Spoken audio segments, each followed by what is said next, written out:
Vladimir Putin has addressed troops and members of the security services, thanking them for preventing a civil war.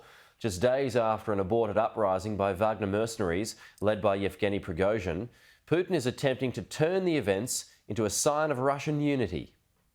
With Russia reeling in the wake of its armed mutiny, on the outskirts of Bakhmut, its enemies are trying to take advantage. Ukrainians claim to be pushing back into the city, taken by Russia's Wagner mercenaries, before they turned rogue. Their revolt over the weekend has made Russia's president look weak, the gravest threat yet to his rule.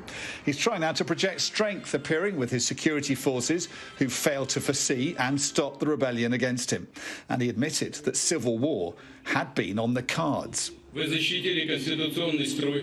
You defended the constitutional order, lives, security and freedom of our citizens, saved our motherland from upheavals and effectively stopped a civil war. Later, he took ownership of Wagner with this account of its support from his government. The government has fully funded the Wagner Group. While the Wagner Group allowance was on the government's shoulders, Concord's owner earned 80 billion rubles over the year through Voyentog by providing food and catering services to the military. Still no sign of the man who took all that money. After calling off his uprising, Wagner's mutinous leader, Yevgeny Prigozhin, has now arrived in Belarus. The question now, can his fighters who took control of at least 2 major Russian cities over the weekend now join him? Belarusian dictator Alexander Lukashenko has also been in front of the cameras after brokering the deal that defused the mutiny. It was perhaps a sign of Putin's waning power that even a man regarded as his puppet seemed to be criticising him.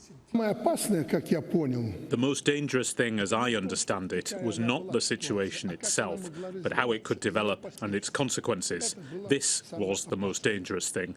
I also understood that a cruel decision was made to eliminate Prigozhin. It sounded that way between the lines of Putin's speech. I suggested to Putin not to rush. Meanwhile, Putin's enemies are claiming advances on the field of battle. Their forces' counter-offensive apparently picking up steam.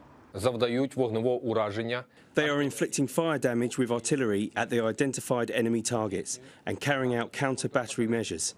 The Russian occupation troops are suffering significant losses in personnel, weapons and equipment. Analysts say Ukraine is making some progress. The Ukrainians are reclaiming some territories, in some cases those that they lost in 2014. And although these are not big areas, these are actually big psychological gains because it shows that the Ukrainians are serious in saying we want all of our territory back. They've got a long way to go yet, but getting some of it back gives them heart and will not go down very well in Moscow. They are so far only modest advances against the Russian invader. But the more successful the Ukrainian counter-offensive, the more acute Vladimir Putin's pain. Dominic Waghorn, Sky News, Kyiv, Ukraine.